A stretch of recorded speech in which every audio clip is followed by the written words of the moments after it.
Good morning and welcome to today's verse. Today's verse comes to us from 1 Timothy chapter 6, verse 9, and I will read it. And it says this: "But those who desire to be rich fall into temptation and a snare, and into many foolish and harmful lusts, which drown men in destruction and perdition." The Apostle Paul here is telling us about what contentment is all about. And we know that contentment is not the things, there's nothing that can satisfy us in this world, not even money. And so the secret to contentment is certainly not money. And this may be shocking to those that are in the world because they always seem to be seeking money to get it and to get more of it, more and more.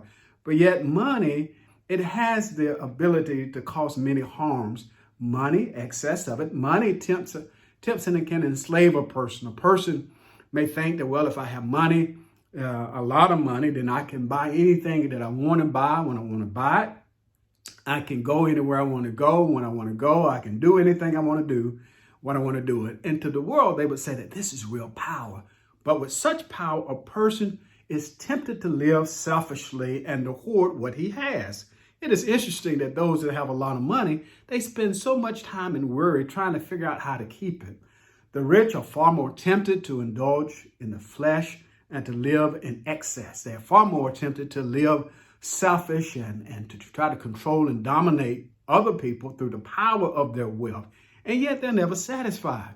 I can remember this episode that I was watching back in the 80s that this man, at that time, he was the richest man in the world and he was being interviewed on his private jet. And I remember the question and his response, his reaction to the question. The reporter asked him, he said, of all the things that you own, that you possess, is there one thing that you still desire to have that you do not have? And this man, this rich, wealthy, powerful man, his eyes began to water and his voice trembled. And he said that the thing that I desire to have most that I don't have right now is peace. And at that moment, I decided I did not want to be that man. Yes, money can cause many foolish and hurtful lusts. Think how foolish and hurtful it is to just have things that you don't even use. I mean, people would have excess of money. They would have closets full of clothes, right?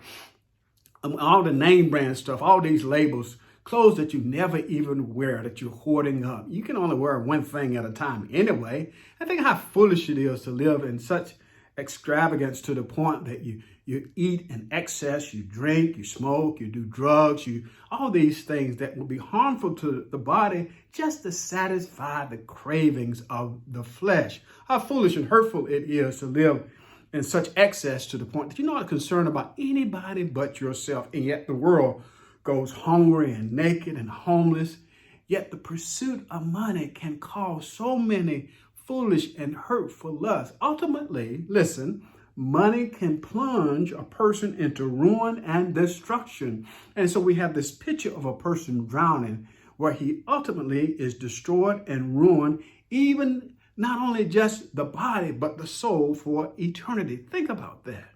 Think about that. I pray that you would meditate upon this verse, that it would be a word of caution, that your pursuit should be toward godliness and not toward money. Because money can never, ever satisfy the human soul. To God be the glory for the great things he has done. I pray that you would have a great day. We're in the middle of the week. What do we call this? Hump day. In the middle of the week, I pray that you have a safe day. And then tune in again tomorrow. Yes, as we consider today's verse. Amen.